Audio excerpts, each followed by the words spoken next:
Ok. Pues vamos a dar inicio a esta conferencia. La Universidad Autónoma de Baja California, a través de la Coordinación de Investigación y Posgrado de la Facultad de Ciencias de la Ingeniería y Tecnología, FCITEC, la Revista de Ciencias Tecnológicas RECIT y el Programa de Maestría y Doctorado en Arquitectura, Urbanismo y Diseño, MIDAO, les da la más cordial bienvenida al cuarto Congreso Internacional de Arquitectura y Diseño 2024, Ciencia con Responsabilidad Social. Agradecemos a los participantes su asistencia e interés en el evento.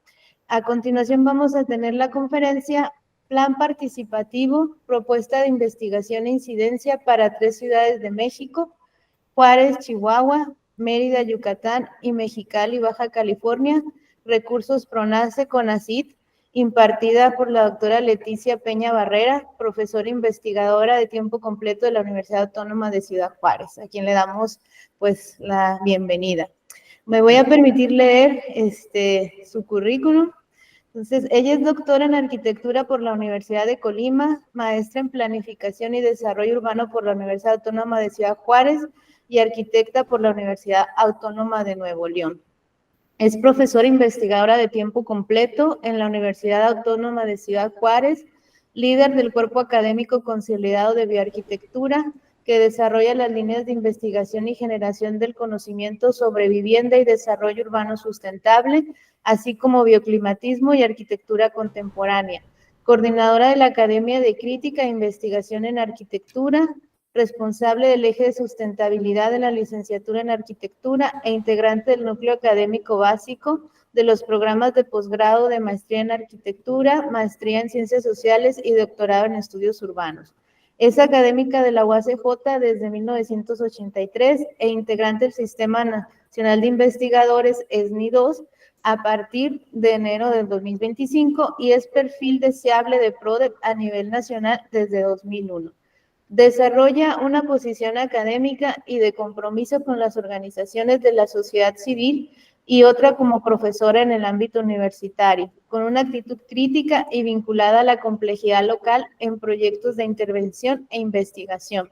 Actualmente realiza investigaciones con recursos propios de intervención en sectores vulnerables y con el CONACYT, siendo corresponsable por Ciudad Juárez. Cuenta con un libro de autoría propia, 9 libros como coordinadora de textos colectivos, más de 50 artículos en revistas indizadas y capítulos del libro a nivel nacional e internacional. Ha sido profesora invitada por instituciones académicas de México, España, Colombia, Argentina y Ecuador. Ha recibido los reconocimientos de galardón Arquitectas de la FECARM por docencia e investigación en 2023, el galardón Arquitectas 2020 por trayectoria académica por el Colegio de Arquitectos y la FECARM, y el Premio Estatal de Investigación, Innovación y Ciencia, área Desarrollo Urbano y Tecnología por el Gobierno del Estado de Chihuahua en 2016. Por mencionar algunos de sus logros, ¿no? Y sus méritos. Entonces, a partir de ahora, pues, les solicitamos de la manera más atenta que apaguen sus micrófonos y cámaras de video. Y muchas gracias. Pues damos inicio a la conferencia de Plan Participativo de Vivienda, Propuesta de Investigación e Incidencia para 3 ciudades de México, Juárez, Chihuahua, Mérida, Yucatán y Mexicali, Baja California. Recursos PRONACE, impartida por nuestra invitada, la doctora Leticia Peña Barrera. Adelante, doctora. Buenos días. Muchas gracias por la invitación al doctor Armendáriz. Y pues es para mí un honor estar en este Congreso Internacional de Arquitectura y Diseño con el interés de compartir las investigaciones que estamos desarrollando con recursos de PRONACE CONACYT, que pues en este momento tenemos algunos resultados, aunque pues siempre que tenemos investigación e incidencia, los resultados no terminan en la investigación, sino en los logros de la incidencia. Por lo tanto, pues la tarea de la incidencia es una tarea de más largo plazo. Dentro del contenido de esta participación, pues les haré una pequeña reseña de la propuesta de la investigación, la introducción de algunos aspectos por los que consideramos entrar a esta convocatoria de PRONACES, antecedentes, la estrategia metodológica, el marco referencial, las metodologías participativas, resultados de la intervención, algunos resultados, porque todavía, como decimos, estamos haciendo la incidencia, y conclusiones. En el caso de esta investigación, que tiene por título Vivienda adecuada, hábitat sustentable y cohesión social, alternativas para incidir en las condiciones de pobreza urbana en zonas vulnerables de atención prioritaria en 3 ciudades de México, Ciudad Juárez, Mérida y Mexicali, nosotros nos propusimos en primera instancia identificar cuáles eran las zonas que consideraba la Coneval como sectores vulnerables. Y encontramos que en las 3 ciudades, por ejemplo, aquí es el caso de Ciudad Juárez, al norponiente, al surponiente y al suroriente, teníamos identificadas zonas vulnerables con puntos rojos. Entonces, cada ciudad, también acá en Mérida, tuvimos la localización de 3 zonas vulnerables y en el caso de Mexicali también la localización de 3 zonas vulnerables. ¿Cómo hicimos esta definición de zonas prioritarias? Consideramos 28 indicadores de pobreza que nos dan información a través del INEGI. Del INEGI 2020 cruzamos los datos de las 3 ciudades y fue como se localizaron estas 3 datos o estas 3 zonificaciones que teníamos en las 3 ciudades para empezar a tener una metodología común en la definición de zonas. En el caso de la propuesta, pues nosotros estábamos interesados, y siempre los que trabajamos vivienda, estamos siempre interesados en incidir en las políticas públicas, porque pues este tema de hacer una vivienda idéntica para todo el país no es lo que consideramos lo más apropiado para la habitabilidad de muchas zonas. Nosotros entonces pues buscábamos que se tuviera una mayor efectividad en la propuesta de políticas públicas mediante la participación de los habitantes, también aplicando metodologías participativas, porque pues tenemos que hacer que la dinámica en una reunión sea una dinámica que motive a la gente a participar y no una dinámica aburrida en donde les doy un discurso y les doy una temática. También integramos un diagnóstico con 2 vertientes, un diagnóstico perceptual, que por ejemplo aquí vemos a los niños evaluando parte de lo que ellos contestaron en su dinámica, ¿no? Participan todos en estas metodologías participativas, niños, jóvenes, adultos, y se busca hacer cada vez más inclusiva la toma de decisiones de largo plazo para una comunidad que ofrezca resultados que corresponden a la realidad de ese lugar y no partir de datos de INEGI que probablemente ya tienen 4 años, 5 años y que no son tan asertivos, ¿verdad? Porque aparte la percepción y prioridad de la comunidad es muy diferente a los datos gruesos que nos da el INEGI. Entonces, las 3 ciudades que participamos son Mexicali, que está ahí muy cerca de ustedes, ¿verdad? Concentra el 63.3% de la PEA del Estado y tiene 854,186 habitantes en el 2020. Ciudad Juárez, que concentra el 39.1% de la PEA del Estado y con 1,5 millones de habitantes en INEGI del 2020 es el dato, la referencia. Y Mérida, como es una ciudad del sureste, pero que tiene características climáticas no iguales, sino de mucho calor y por lo tanto, como estábamos haciendo también mediciones de confort en estas edificaciones, pues nos unimos. Además que somos un equipo que tiene más de 15 años trabajando juntos, entonces pues es un tema en el que cuando encontramos un buen equipo de trabajo de investigación entre ciudades, para nosotros es súper importante mantenerlo. El Mérida concentra el 50.7% de la PEA y 995,000 habitantes. Tenemos datos comparativos del clima, de temperaturas. Por ejemplo, en el caso de Ciudad Juárez es la única ciudad que tiene temperaturas bajo cero. En las otras 2 ciudades, pues sí se llega a temperaturas de 0 grados o de 2 grados, pero en realidad el disconfort climático en invierno es más grave en Ciudad Juárez. ¿Qué teníamos? Teníamos la disyuntiva de hacer una investigación convencional o una investigación con incidencia. Y en el caso de la convocatoria, pues nos pedían tener una investigación con incidencia.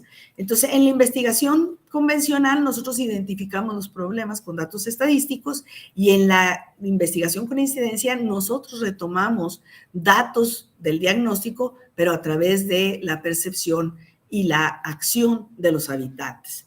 También en la investigación convencional aplicamos cuestionarios, hacemos acercamientos, se sacan resultados y en el caso de la incidencia buscamos el involucramiento de los habitantes como sujetos, no como objetos de estudio, sino como sujetos que están participando o están siendo parte de la investigación. También, pues, en la investigación convencional se busca cuidar la calidad de la muestra y su formato científico. En el caso nuestro, pues también entregamos resultados a los habitantes para que identifiquen sus proyectos. No solamente hacemos un diagnóstico, sino que se los regresamos, se los mostramos y trabajamos con ello las propuestas o proyectos que se necesiten.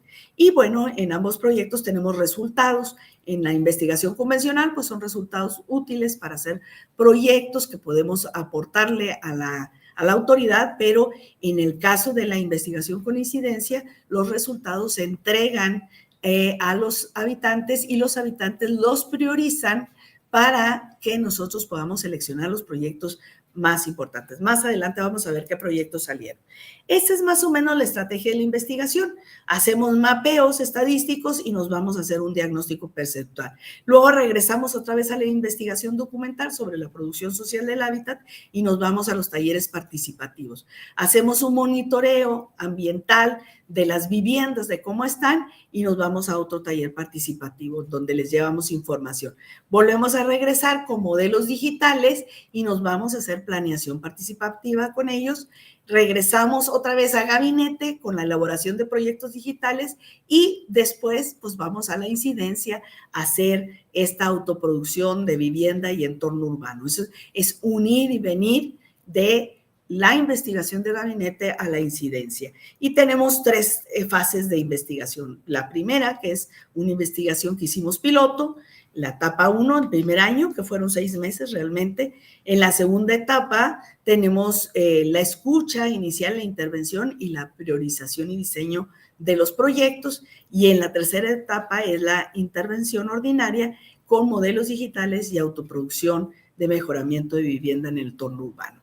Esta es la estrategia de investigación, lo cual pues nos obliga a tener como 2 equipos, un equipo que hace investigación de gabinete y un equipo que está yendo a hacer trabajo de incidencia.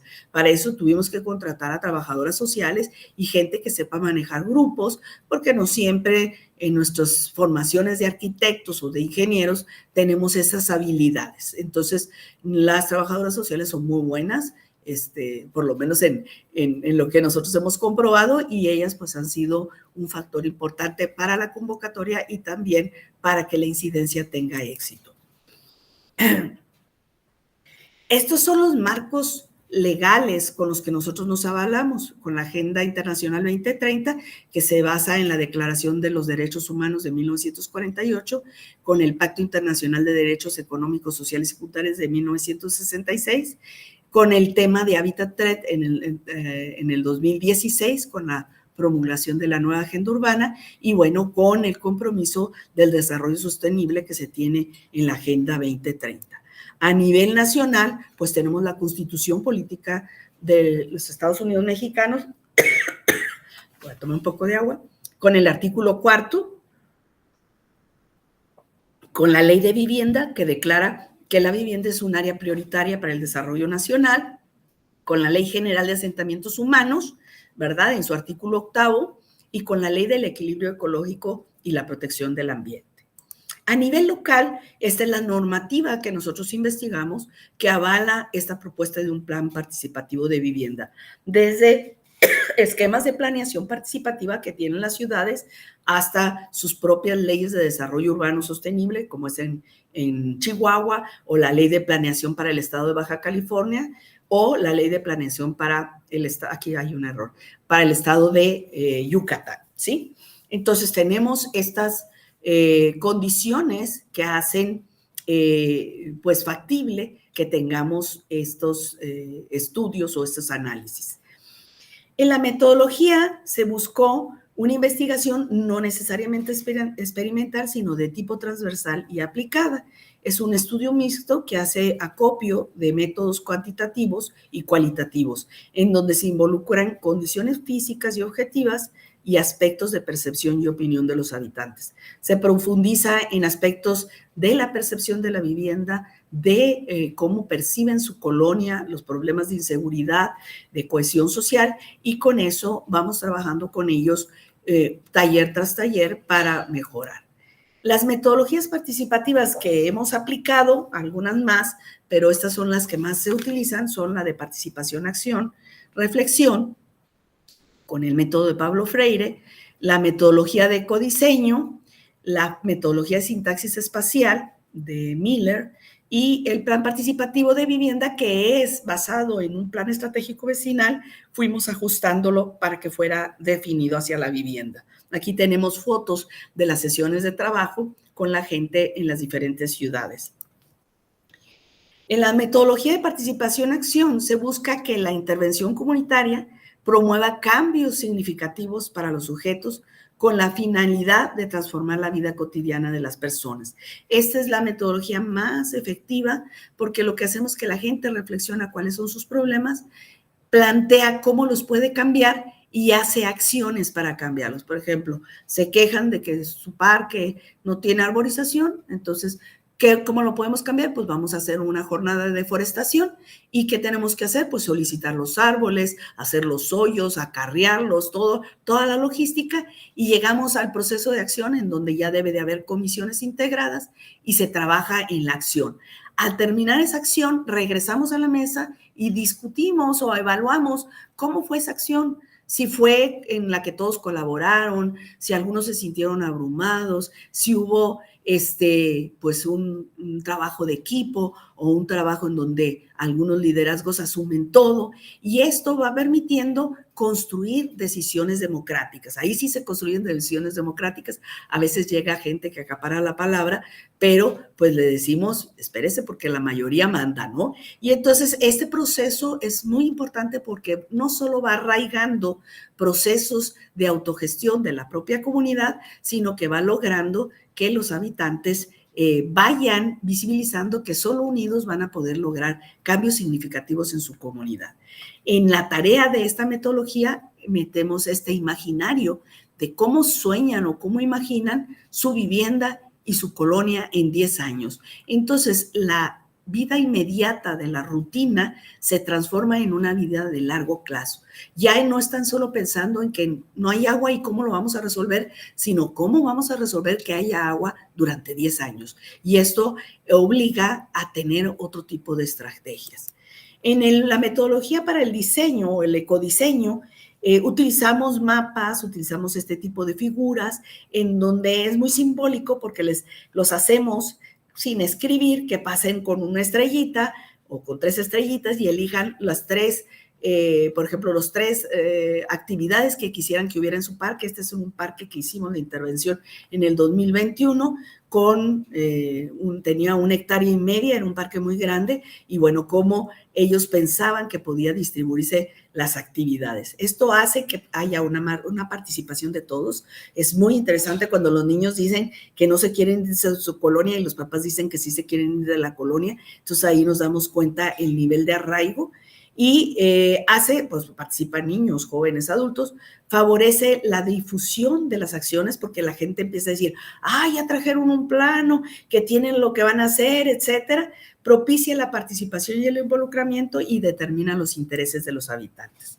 En la metodología de sintaxis espacial, que es una metodología que usamos muy al principio, en donde le pedimos a las personas que indiquen con 3 estrellitas rojas los lugares peligrosos y 3 estrellitas azules los lugares más de encuentro, y entonces ellos nos focalicen, y si podemos ver, muchas veces las calles principales se vuelven los lugares más peligrosos para los habitantes del sector, ¿sí? Porque son bordes que limitan, y aquí, por ejemplo, Este es el Parque Velero, donde estábamos trabajando, y aquí había una serie de condominios que tenían problemas de irregularidad, y pues la gente los identificaba. También a veces estereotipan las zonas, ¿verdad? Los identificaba como la zona más peligrosa. Tuvimos participantes de estos sectores y logramos hacer un concurso de fachadas para que mejorara el ambiente.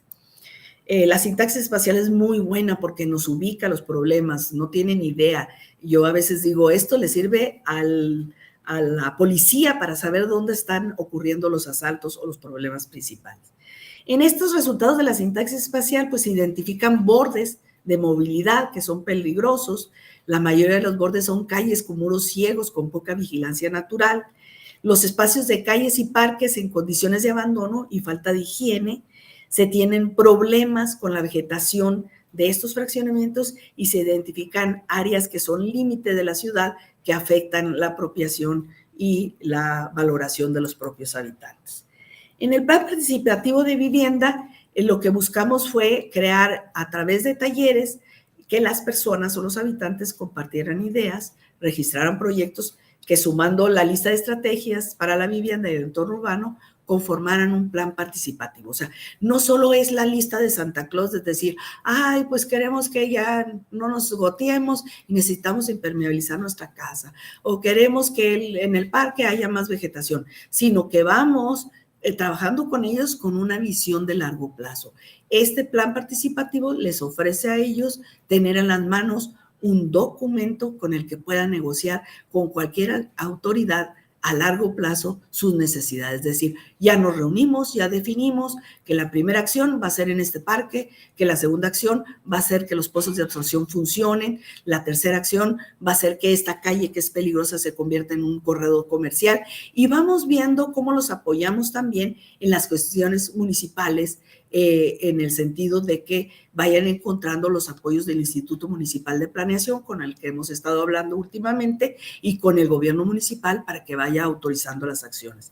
En este caso hicimos un primer taller en el 2022, que fue para el diagnóstico perceptual proactivo, en donde la gente nos ubica los principales problemas, pero también nos identifica cómo se lleva con sus vecinos, cómo trabaja con cómo trabajan en la escuela, si la escuela tiene una aceptación, si el gobierno municipal tiene una aceptación. Entonces, muy interesante porque ahí nos damos cuenta cuáles son las instituciones o las instancias que están un poco flojas.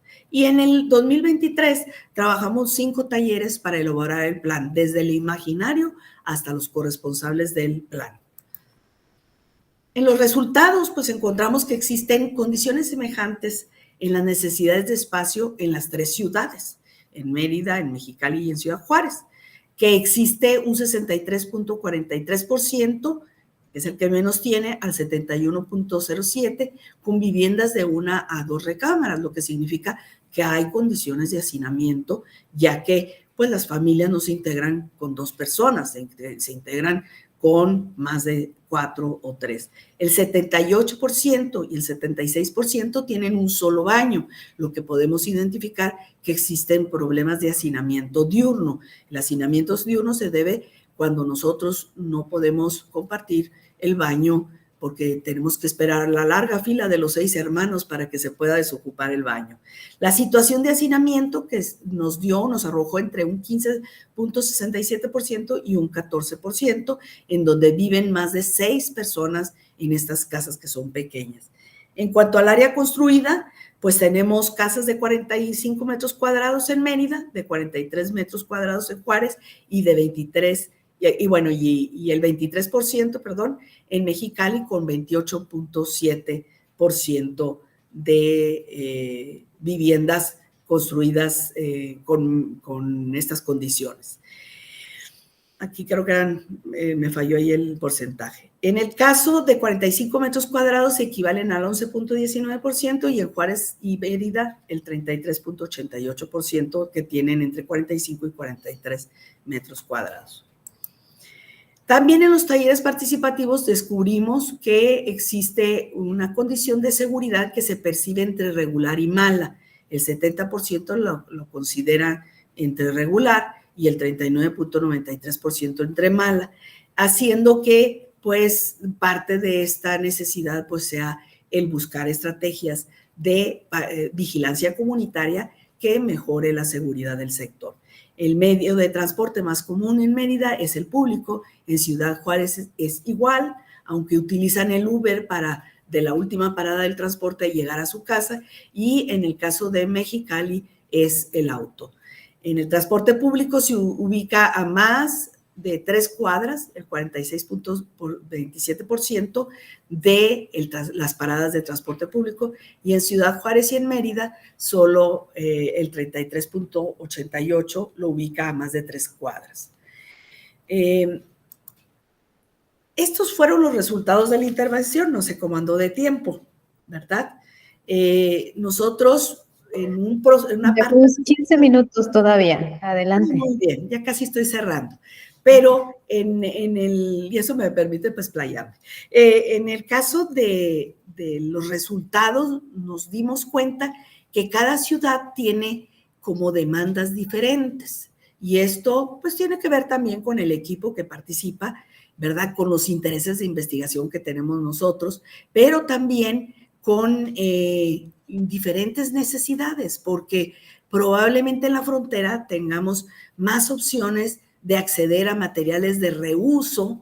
Por ejemplo, en Ciudad Juárez es muy común las leñerías, en donde se tiene madera que se trajo de Estados Unidos, de obras que se destruyen, que se modifican, y entonces la gente pues regresa cierta madera que tiene un precio, o tuberías, o alambrado, que a veces comprarlo de manera directa es mucho más caro. Entonces, en el caso de las 3 ciudades, por ejemplo, tuvimos demandas de ampliación de vivienda, de ahorro de energía y agua en la vivienda, y de mejoramiento en la vivienda, en el caso de la vivienda. Y pues logramos ver cómo nosotros mandamos a nuestros alumnos a que hicieran un estudio de las diferentes personas que estaban asistiendo. Y ahí fue cuando ya todos empezaron a tener muchas ganas de colaborar, pero esa era parte del atractivo del proyecto, que nuestros alumnos de servicio social tuvieran un acercamiento y aportaran a las personas un proyecto, ya fuera de ampliación, de crecimiento o de mejoramiento de su vivienda. Y tuvimos en la ampliación opciones de vivienda en segundo piso, que fue la que tuvo más votos, ampliación de recámaras, tuvo 7, y ampliación para vivienda productiva, 6 votos. ¿Por qué tienen tan poquitos votos? Porque no pueden escoger de todo, tienen que escoger una sola, ¿no? Entonces, esto hace que pues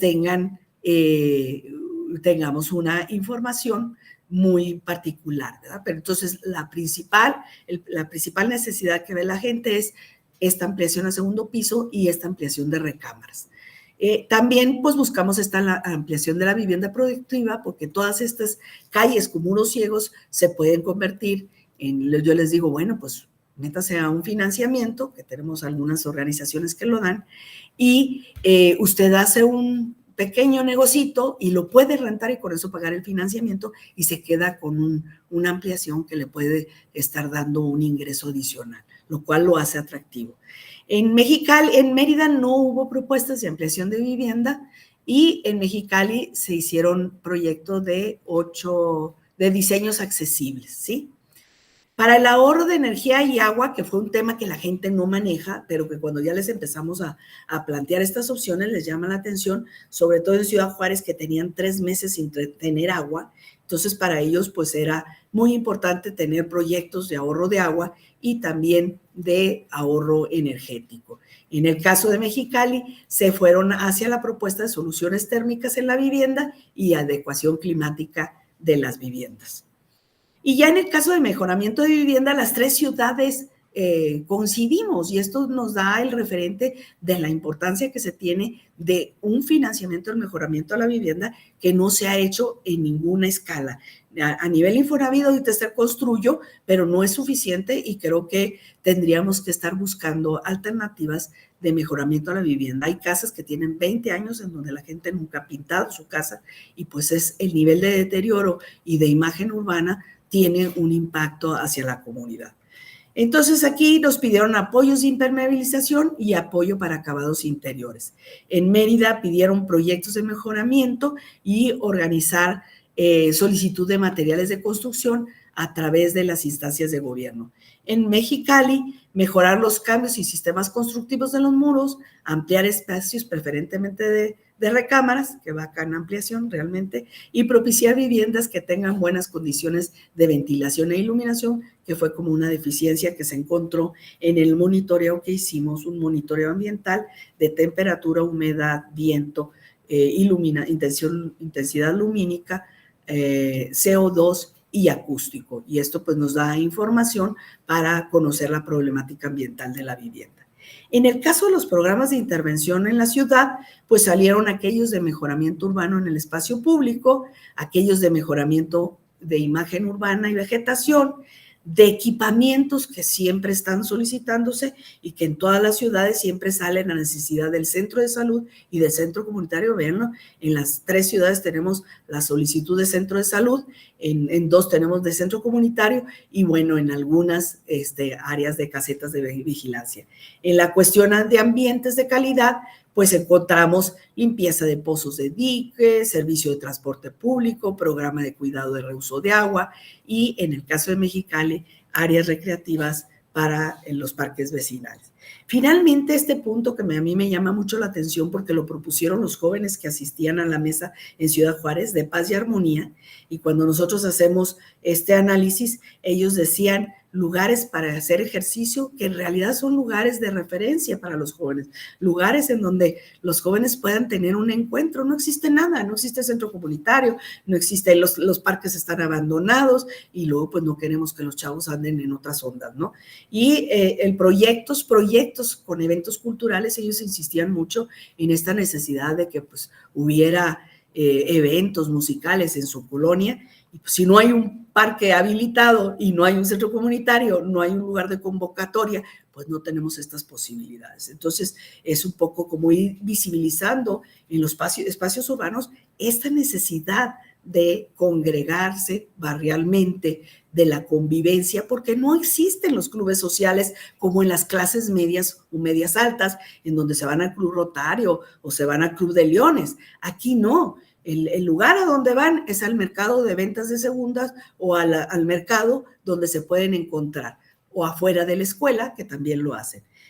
También en Mérida propusieron un programa de rondines, ¿verdad?, para evitar los robos, la organización vecinal y los consejos ciudadanos, programas de cada perro con su dueño, en el caso de estas disputas que tenemos siempre, que sacan al perro al parque para que deje ahí todos sus desechos y que no es correcto, es ilegal, y programas de reuniones de gestión con autoridades y grupos. Y en Mexicali, mejorar la seguridad.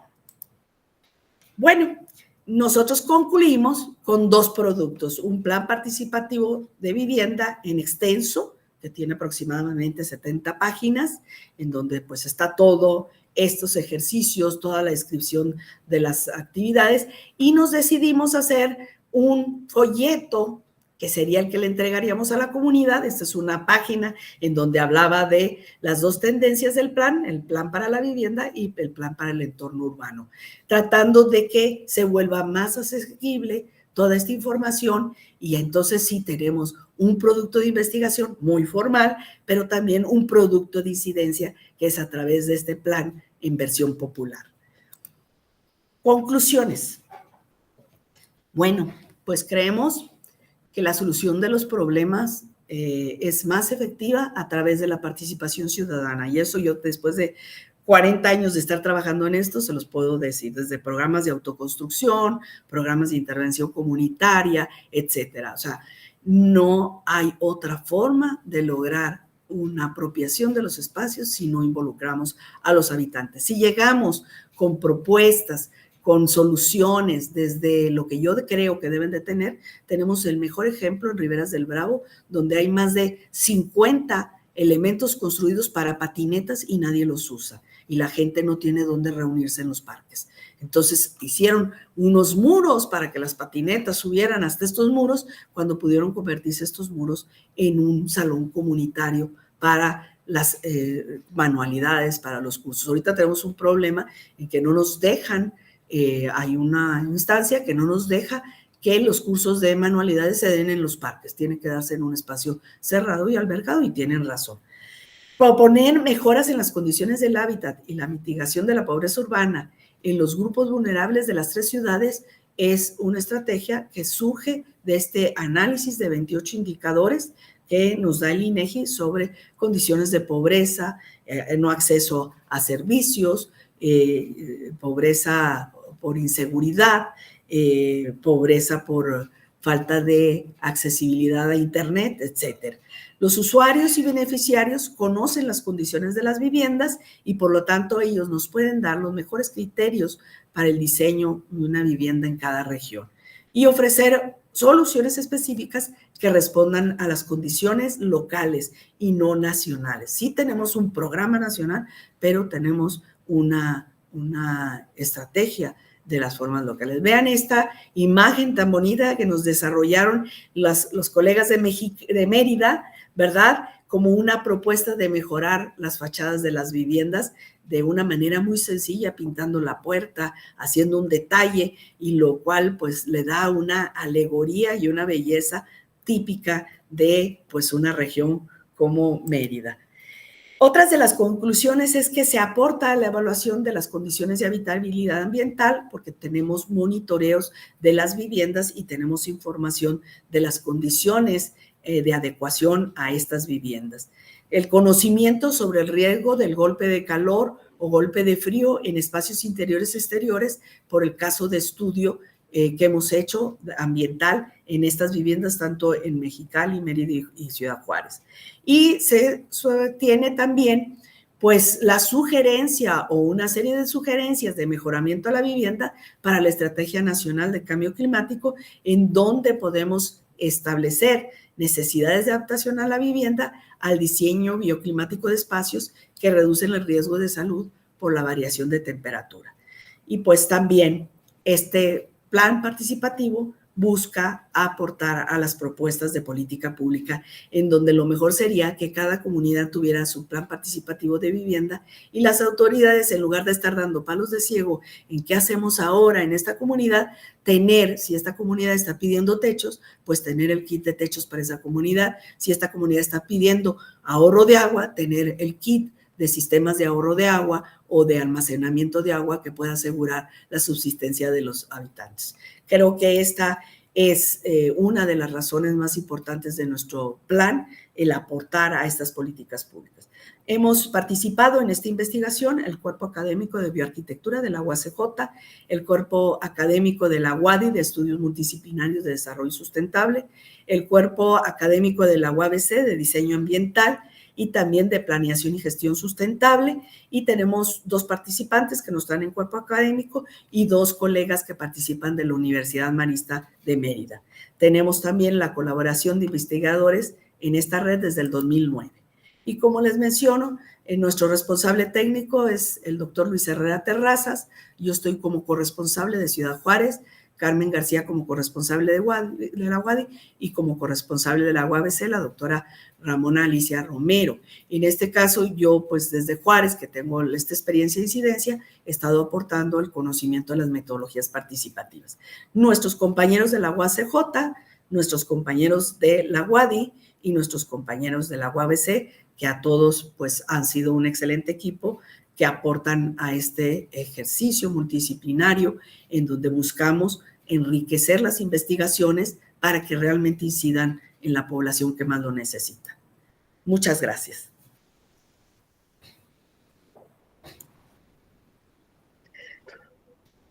Pues agradecemos la conferencia, doctora Leticia, muy interesante, felicidades. Pues ahorita abrimos el espacio para preguntas, pero sin embargo creo que es un tema muy profundo, donde pudiéramos ampliar muchas cosas. Yo quisiera iniciar preguntándole esta relación entre lo que es la vivienda adecuada, el hábitat sustentable y la cohesión social, que me parece que es el eje importante que ustedes están manejando. Y cómo aparece esto de la cohesión social, cuando antes se hablaba de que se hacía vivienda, pero no se hacía ciudad, y cómo llegan a esto, ¿no? Que de alguna manera ya no los mencionaba, pero cómo se va consolidando esto. Me gustaría que nos pudiera hablar un poquito de esta cuestión. Bueno, es que hemos iniciado desde hace mucho tiempo con los temas de habitabilidad, que es un discurso que surge hace como 20 años, en donde empezamos a preocuparnos de las condiciones de habitabilidad, no solo de la vivienda, porque el tema es que la vivienda no es solo la casa, sino es todo el contexto en donde viven las personas. De nada sirve que yo les dé una vivienda o que accedan a una vivienda mediante el crédito Infonavit, porque nadie se las regala, la están pagando, ¿verdad? Y la están pagando a muy largo plazo. Entonces, que accedan a una vivienda de Infonavit y con el tiempo ellos tengan que estar preocupados de que no hay escuela cerca de su casa, de que no existe las posibilidades de hacer vida de comunidad. Y tenemos gente que llega de todos lados y no hay un proceso organizativo y participativo. Entonces, en el proceso de ir indagando cómo se da la habitabilidad en estos espacios sociópetos y sociófugos que nos marca la topofilia, el amor al lugar, el aprecio al lugar, entonces hemos ido construyendo estos planteamientos, que creo que nos ayuda a cerrar con este plan participativo, porque pues íbamos y visitábamos, hacíamos nuestros cuestionarios como todos los investigadores, teníamos mucha información, hacíamos un análisis estadístico de estos datos o entrevistas de caso, etcétera, pero al final pues seguía siendo una investigación, no se la devolvíamos a la comunidad. Esta metodología de los planes estratégicos vecinales yo la aprendí de Carlos Mario Llori, un colombiano que nos vino a entrenar y lo hicimos en Riberas del Bravo en el 2011. Entonces, lo que hago es que la metodología de planeación estratégica se utilice para hacer una planeación estratégica de la vivienda y el contexto urbano. Siempre salen las faltas de equipamiento, o sea, en toda la ciudad, y la verdad he hecho varios planes, ahorita estoy con 3 planes en la ciudad y en todos sale esta falta de equipamiento, la falta de lugares donde congregar la unidad. Parece que esta idea neoliberal, y me voy a oír así muy grillera, ¿verdad? Esta idea neoliberal de tener una vivienda es vivir yo en mi mundo de fantasía, aquí vivo muy bonito, pero no sé qué pasa en el exterior, ¿sí? Y estos espacios comunitarios no existen. Existen los parques sin habilitar, existen el área de equipamiento, pero que luego se lo queda un negocio de ventas, un Oxxo, un Extra o un Esparo. Estos son los que tenemos nosotros, Chedraui en Mérida, ¿no? Entonces, y dejan de ser espacios de equipamiento y se convierten en áreas comerciales. Y resulta entonces que la gente se reúne en el centro comercial cuando va a comprar el mandado, o afuera de la escuela cuando va a recoger al hijo, o afuera de la iglesia cuando va a las actividades de su iglesia, pero no hay un lugar donde confluya. Y las escuelas cada vez hacen menos este rol. Antes, la verdad, cuando yo empecé en Riberas del Bravo en 2011, el profesor que estaba ahí era un verdadero extensionista, o sea, nos prestaba su escuela hasta en los domingos, nos lo iba y no lo abría. Pues si había visitas de Europa o donde fueran, él nos abría en domingo la escuela para tener sesiones con las líderes. Entonces, este tema no existe ya. Las escuelas ya no, ni siquiera hacemos las reuniones dentro de la escuela, las hacemos con carpas afuera de la escuela, ¿verdad? Entonces, es un tema en donde pues hemos ido construyendo la falta, y bueno, el tema de la incidencia, que era un tema que no abordábamos, pues nos desbordó ahora en esta investigación. Sí. La doctora Carolina Trejo, adelante. Hola, ¿qué tal? Hola, Buen ¿qué día. tal, Carolina? Mucho gusto, ha sido muy interesante escuchar este ejercicio, particularmente porque prácticamente está en el norte y el sur de México y es muy retador en estos tiempos llevar investigaciones de esa magnitud, ¿no?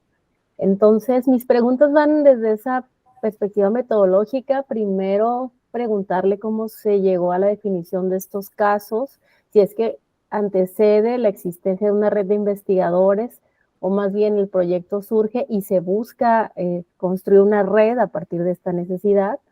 También si nos puede mencionar un poco, pues habla de 3 ciudades, no obstante, es muy posible que se acercaron a ciertos polígonos, colonias, más o menos cuánta población, digamos, estuvo participando por cada una de las sedes, ¿no? Sí. Y finalmente, perdón, en otra inquietud, yo de pronto estoy haciendo algunas cartografías participativas, vi que tienen un trabajo bien extenso en acercamiento con los ciudadanos y con los pobladores, y preguntarles si usaron algunas aplicaciones móviles para hacer este mapeo o estos levantamientos, o definitivamente todo fue a través de talleres y digamos métodos tradicionales, que son los mapas impresos, los dibujos y las experiencias que se recogen en sitio. Esas serían mis preguntas. Gracias y felicitarla. Voy a tratar de acordarme. ¿La primera cuál era? La definición de los casos y la red que está, digamos, cómo se conformó. ¿Qué fue primero, digamos, no? Bueno, nosotros estamos conformados, hicimos otra investigación que lideró Yucatán en el 2007, 2008, y pues hemos sido 3 equipos de cuerpos académicos que nos mantenemos comunicados, apoyándonos, en conversación siempre, y pues eso nos ha dado una fortaleza muy grande, porque no nos hemos abandonado. Se hace una nueva investigación y volvemos a meter a todos, ¿no? No importa que sea Mérida, Mexicali y Juárez, que luego a veces dicen, ay, ¿por qué tan dispersos, no? Pero al final, pues lo que tratamos es eso, de conservar este buen equipo que tenemos de trabajo, en donde pues todos nos sentimos incluidos y todos tienen una parte. Por ejemplo, yo en el caso de Juárez, pues teníamos la expertise del trabajo de incidencia. En el caso de Wadi tienen el trabajo, es el área de antropología, entonces es otro tipo de perfiles. Y en el caso de la UABC, pues los de diseño ambiental, que tienen mucha experiencia en el monitoreo ambiental. Entonces aprovechamos las 3. No decimos, no, ahora no hacemos monitoreo. Volvemos a pedir equipo, volvemos a hacer todo, porque son nuestras áreas de expertise que nos enriquecen como grupo. Entonces, en el caso de las zonas, el doctor Osvaldo Leiva, de la UABC, que es un experto en análisis territorial, él hizo toda esta confluencia de los 28 indicadores que teníamos cada una de las ciudades que cruzar para definir estas 3 zonas que salieron en cada una. Posteriormente yo hice un análisis de los datos y nos salían la zona suroriente, que son las zonas nuevas de crecimiento, que tenían mayor déficit, porque hay más viviendas abandonadas, porque hay menos casas con agua, ya que están abandonadas las casas, etcétera, ¿no? Y empezamos a detectar cuáles eran los que tenían los índices de déficit más altos, y se seleccionaron en cada ciudad las zonas que tenían estos déficits, ¿sí? Incluso es un artículo que está pendiente que se publique, en donde hicimos toda esta definición de área de estudio. Los mapitas que presenté son exactamente de ese artículo. Y posteriormente, pues fue muy difícil para nosotros, porque ninguna de las universidades había trabajado en las zonas, ¿sí? No lo hicimos en zonas anteriores, como en otros colegas, que ya tenían sus zonas de trabajo, casi ciudad ya tenía su zona de trabajo con sus ONGs. Entonces, era muy diferente regresar a una comunidad donde tú ya estuviste 4 o 5 años, porque el proceso organizativo es muy distinto, a llegar de nuevo, a que te crean, a construir apoyos, etc. Entonces, pues sí vimos prioritario hacer la presencia, más que utilizar los medios digitales, hacer la presencia. Lo que sí aprovechamos mucho, pues es esta digitalización de los proyectos, porque la gente pues va a recibir su proyecto. Si nosotros no nos pudimos apoyar para la ampliación, pues ellos ya tienen su proyecto de ampliación. Ese es un ejercicio que le vamos a entregar a cada uno de los habitantes que participaron. Y pues el tema es ese, solamente la convocatoria a base de WhatsApp, pero con mi experiencia yo les puedo decir que el único que me resulta es visiteo casa por casa y perifoneo el día de la reunión, ¿sí? Y todavía el visiteo casa por casa, que te dicen que sí voy a ir, el día que tienen que hacer la reunión, tienes que ir a sacarlos de la casa, ¿no? Ese es realmente algo difícil. No hemos hecho reuniones virtuales ni nada porque todavía no manejamos con la comunidad. A lo mejor después un grupo donde haya clases de computación. Tenemos indicadores muy bajos de internet en la vivienda, entre el 2%, por ejemplo, en Ciudad Juárez. Entonces es muy bajo como para poderlos citar, a pesar de que estuvieron tomando clases virtuales. No hay un indicador elevado en donde haya conectividad en las familias, ¿sí? Entonces, por lo tanto, pues sí, el celular, las señoras se comunican muy bien en WhatsApp, pero incluso les mandas el volante de WhatsApp, se pasaron todo el chisme, 53 mensajes, y ya se les olvidó el mensaje. Entonces, es un tema difícil. En la experiencia que he tenido, es el visiteo casa por casa que mandamos a nuestros alumnos. Teníamos unos alumnos muy buenos reclutadores que al que pasaba metían a participar y eran excelentes, muy, muy hábiles, ¿verdad? Para convencer a la gente y pues sobre todo siempre tratarlas con la dignidad que se merece. Si participaron, pues les damos un juguito, una galletita, o sea, un detalle de atención por su colaboración. Más o menos tuvimos reuniones en donde hubo 70 personas, reuniones donde hubo 25. Nunca puedo decir yo, en el caso de Ciudad Juárez, a lo mejor en Mérida y en Mexicali fue diferente, nunca puedo decir que tuve una asamblea de vecinos como se hacía antes, en los 80s. No, ya no tengo asambleas de vecinos, sino tengo vecinos que van llegando y los voy metiendo a esta dinámica participativa y se van integrando a diferentes mesas y van contribuyendo a la elaboración del plan. El plan es una matriz, termina con una matriz muy larga en donde vienen los problemas, los proyectos, las instancias que deben incidir, los valores que se deben de promover, etcétera. Es una sábana muy amplia que se elabora por parte de la gente cada vez que va asistiendo a esta propuesta. Entonces ha sido... tenemos algunas imágenes donde la gente está presentando lo que acordaron en su mesa y esto pues va construyendo esta dinámica de discutir los problemas y de tomar decisiones en común. ¿Sí? No sé si te respondí. No, excelente, muchas gracias. Maravillosa ese trabajo y sin duda dijo la palabra clave esto de la confianza, porque la gente ya no, ha habido tantas experiencias negativas que creo que es una clave, ¿no? Para estas investigaciones IAP, ¿no? Muchas gracias. Algo que me pasó este año es que sí es conveniente tener los recursos de incidencia, no solo en este proyecto, sino en otros, definidos ya, que no se estén negociando, porque me pasó con el Infonavit, ¿no?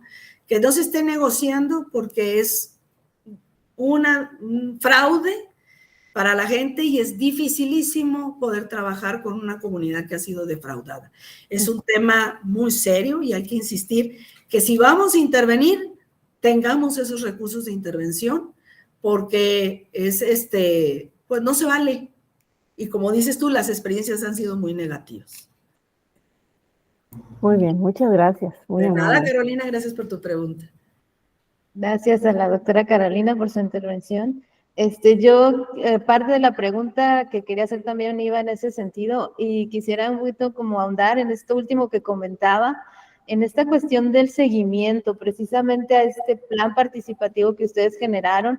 Si a la comunidad se generó un comité de seguimiento o alguna organización que resultó, usted mencionaba algo muy importante al inicio, antes de empezar la conferencia, sobre la comunidad que se vuelva autogestora, ¿no? Entonces, si pudieran dar un poquito en eso, tenemos pocos minutos, pero pues me gustaría eso, poder andar en ello. Y en esta última parte de los recursos, ¿no? Para poder cerrar la conferencia. Sí, en el caso del plan se crean las comisiones, ¿sí? Y son las comisiones que ellos van a identificar como prioritarias. Hay veces que la gente pues tiene 10 comisiones, pero consideran que se integran primero las primeras 4, lo cual me parece excelente porque a los comités de vecinos les tienen como 15 comisiones y pues solo trabajan 3, ¿verdad? Esa es la realidad. Entonces, nosotros los dejamos que ellos definan. Si ellos consideran que la comisión de seguridad no debe existir, pues no debe existir, ¿sí? Pero sí la de convivencia, bueno, pues que convivan más, ¿verdad? O sea, hacemos la última parte en donde se identifican quiénes son los que deben de darle seguimiento al plan, pues ahí ponen la comisión de vigilancia o el secretario de desarrollo urbano o el secretario de desarrollo social, ¿verdad? Dependiendo del tipo de proyecto. Y también es muy común que la gente, pues, todo quiera que sea, porque los obligamos a que prioricen, que digan qué se puede hacer un año, qué se hace a 3 y qué se hace a 5 o 10. Obviamente yo no voy a hacer un comunitario en un año, ¿sí? Es una gestión más larga. Bueno, pero ellos quieren el comunitario. Entonces, bueno, pues el enfoque va a ser que todos esos 3 años o 4 años o 5 años estén insistiendo en el proceso del comunitario. Nos pasó con Riberas del Bravo en el 2012, que se hace un centro contra las adicciones y ellas estaban pidiendo una escuela preparatoria. Se pasaron 5 años peleando que el centro contra las adicciones, que nunca se abrió, se convirtiera en preparatoria y se convirtió en el telebachillerato, ¿sí? Entonces, pero fue una lucha de 5 años, levantar cartas, estar insistiendo, etcétera. Y decían, ¿por qué contra las adicciones? Mis hijos no son adictos, necesitan la preparatoria, ¿verdad? Entonces, es el tema. Y aquí es donde uno ve la pertinencia de que el plan refleje lo que la propia comunidad requiere como instrumento para sus propias demandas. No tienen idea, cuando yo entré en el 2011 y 2012, se tenía un hospital de alta calidad y se tenían un montón de proyectos que pues eran proyectos especulativos, ¿verdad? Para atraer otro tipo de inversiones. Y los propios habitantes identificaron muy claramente cuáles son sus problemas y los empezaron a resolver. De 82 acciones que había, 20 y tantas eran de construir espacios físicos, ¿sí? 50 y tantas eran para ellos, limpiar las calles, pintar la fachada, arreglar el parque, y eso fue lo que hicieron. Se la pasaron barriendo a los delincuentes. Yo digo que barrían a los delincuentes, ¿verdad? Porque se movieron, ¿sí? Entonces, se la pasaron limpiando sus calles, las tenían impecables, las casas que estaban abandonadas las limpiaban, les pusieron letreros de esta casa la limpió los vecinos de esta comunidad, no queremos que la ensucies, respétala, porque, o sea, fue ir creando esta idea de que nosotros somos los habitantes y tenemos el derecho de protegernos, ¿no? Entonces es un tema muy rico. Y el otro punto de los recursos sí es un tema difícil, ¿verdad? Actualmente pues hemos estado trabajando con recursos de empresas que bajan para la reventa de vivienda, pero lo mejor sería pues definir recursos para estas comunidades. Cuando empezamos el plan estratégico vecinal en Riberas, pues la idea era que cada colonia tuviera su plan estratégico, ¿verdad? No hemos hecho más que unos 5, pero eso sería lo mejor, que cada sector de la ciudad diga, y juntar todos esos planes y tener como el mapeo de lo que se necesita en la ciudad. Creo que sería algo muy rico, pero bueno, son sueños guajiros. Bueno, pues muchas gracias, doctora. Estamos sobre de tiempo por esta plática tan enriquecedora para todos nosotros y para los que estamos en estos trabajos de vivienda. Entonces, para cerrar, me voy a permitir leer la constancia de este cuarto Congreso Internacional de Arquitectura y Diseño del CIAD, Ciencia con Responsabilidad Social, la doctora Leticia Peña Barrera.